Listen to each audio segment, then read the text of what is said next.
प्रथम सर्वांना नमस्कार। प्रथम मी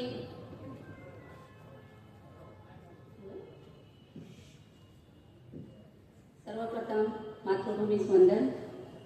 अखंड हिंदुत्वाचे आराध्य दैवत हिंदू स्वराज्याचे जनक छत्रपती शिवाजी महाराजांना मानाचा मुजरा। आपले विटा शहराचे ग्रामदैवत नाथबाबा आणि चौंडेश्वरी माता यांना नमन करते। टेंबू योजनेचे जनक कार्यसम्राट आमचे दैवत स्वर्गीय अनिल भाऊ आणि शोभावहिनी यांनाही मी अभिवादन करते।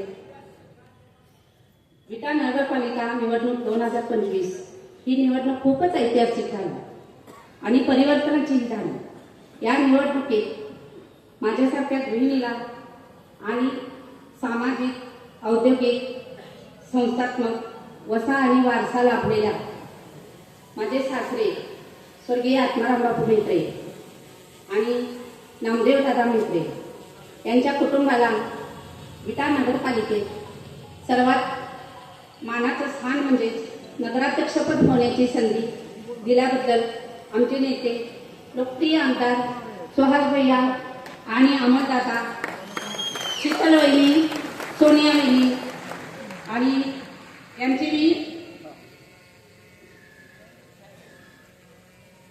यांचे मी आभार मानते व धन्यवादही देते। याबरोबरच या पदग्रहण सोहळ्याला उपस्थित राहिलेले सर्व नूतन नगरसेवक, पदाधिकारी, सर्व पत्रकार, शिवसेना पक्षाचे नेते, कार्यकर्ते आणि विट्यातील सर्व मायबाप, बंधू भगिनी व मतदार बंधू भगिनींचे मी आभार मानते।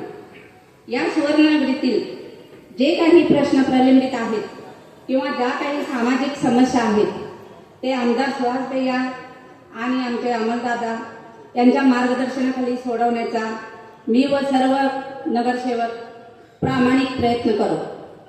विट्यातील सर्व समाज घटकांनी आणि मतदार बंधू भगिनींनी माझ्यावर आणि मेत्रे कुटुंबियावर दाखवलेला विश्वास सार्थ ठरवण्यासाठी मी अहोरात्र प्रयत्न करेन। तसेच विट्यातील सर्व समाज घटकांचा सर्वांगीण विकास हेच माझे ध्येय राहील। ही नगरपालिका सर्वसामान्यांची असेल, भयमुक्त असेल, सर्व विटेकरांना आणि समाज घटकांना न्याय देणारी असेल, अशी सर्व प्रशासकीय कारभार स्वच्छ असेल अशी मी ग्वाही देते आणि सर्व विटेकरांचं काम करण्यासाठी माझ्या दालनाचा दरवाजा कायम खुला असेल आणि हे सर्व काही एकट्याने साध्य होत नाही। सर्वांच्या सहकार्याने हे ध्येय गाठू शकतो। मी व सर्व नूतन नगरसेवक यांच्या सहकार्याने व भैया आणि दादा यांच्या मदतीने सर्व आव्हान पेलून यशस्वी होऊन टाकू असा मला विश्वास वाटतो। धन्यवाद। जय हिंद, जय महाराष्ट्र।